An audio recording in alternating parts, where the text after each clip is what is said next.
जाने के बाद उसके पिता ने दूसरी शादी कर ली और संतोषी की दूसरी माँ गायत्री कड़वे स्वभाव की थी। उसे संतोषी एक आंख नहीं भाती थी। एक बार जब देखो तब पूजा पाठ में लगी रहती है, जैसे भगवान गणेश तेरी ही सुनने को बैठे हैं और घर के काम मैं कर लूंगी। तुझे तो कोई चिंता ही नहीं है और तुमने बस एक गणेश की मूर्ति लाकर रख दी है और लगा दिया बेटी को पूजा पाठ में, जिससे घर के कामों से बच जाए। गायत्री, अगर संतोषी भगवान गणेश की पूजा करे तो उसमें क्या दोष? भगवान गणेश की पूजा करने से मन को शांति और सुख मिलता है। तुम भी इनका नाम लिया करो। मेरे पास और भी काम होते हैं, खाली नहीं हूँ जो तुम दोनों के साथ अपना समय खराब करूँ। संतोषी बेटिया, ला मोदक का प्रसाद दे दे, मैं दुकान होकर आता हूँ। ये लो पापा, मोदक का प्रसाद। संतोषी भगवान गणेश की बहुत पूजा करती थी और जब कभी वो दुखी होती तो उन्हीं से अपना हाल कहती। हे गणेश जी, माँ मुझसे इतना बुरा व्यवहार क्यों करती है? वो पूनम से तो बहुत प्यार से बात करती है, पर मुझे डांटती रहती है। पूनम गायत्री की अपनी बेटी थी और संतोषी सौतेली। ये भेदभाव हमेशा से ही गायत्री दोनों में करती थी। गणेश चतुर्थी के दिन आने वाले थे। लोग अपने घरों में गणेश प्रतिमा की स्थापना करने के लिए खरीदारी कर रहे थे। पापा, मुझे भी गणेश चतुर्थी महोत्सव करना है, इनकी प्रतिमा की स्थापना करनी है। ठीक है संतोषी, तुम मेरे साथ बाजार चलकर प्रतिमा ले आना, ठीक है? संतोषी खुश हो जाती है और भानु प्रकाश के साथ भगवान गणपति की प्रतिमा ले आती है।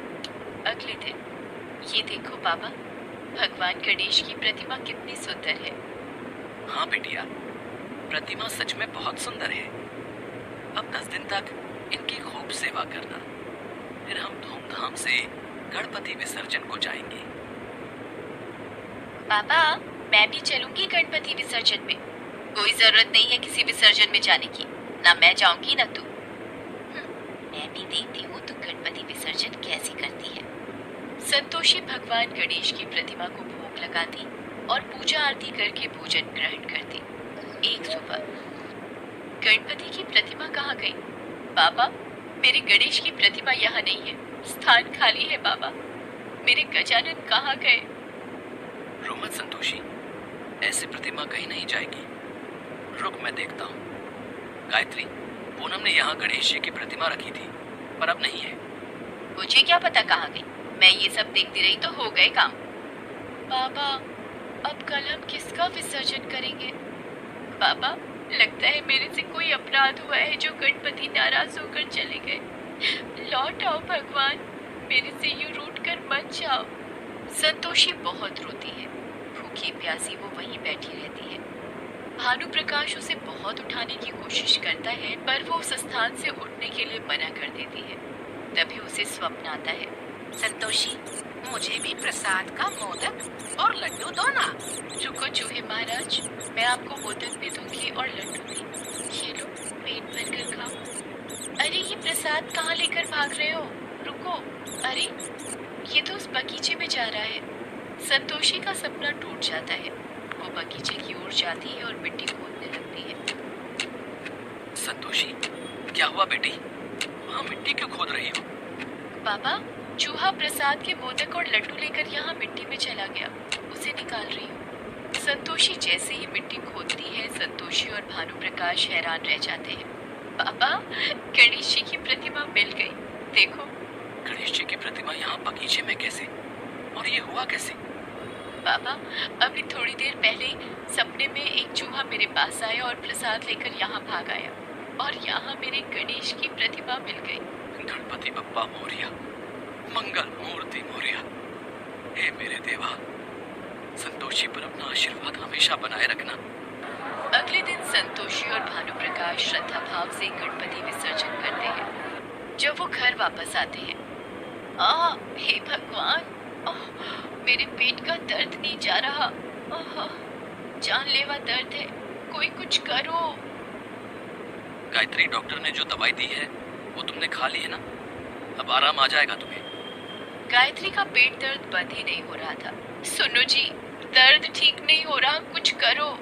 भानु प्रकाश पास के हॉस्पिटल में भी दिखा कर आता है, पर सारी रिपोर्ट्स ठीक थी। गायत्री की बीमारी कोई समझ ही नहीं पा रहा था।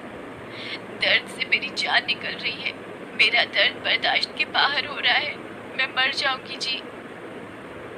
गायत्री, सब जगह तो दिखा दिया है, मैं क्या करूं? रिपोर्ट भी तुम्हारी कुछ नहीं कह रही। माँ, ये गणपति विसर्जन के प्रसाद का मोदक खा लो, पेट का दर्द ठीक हो जाएगा।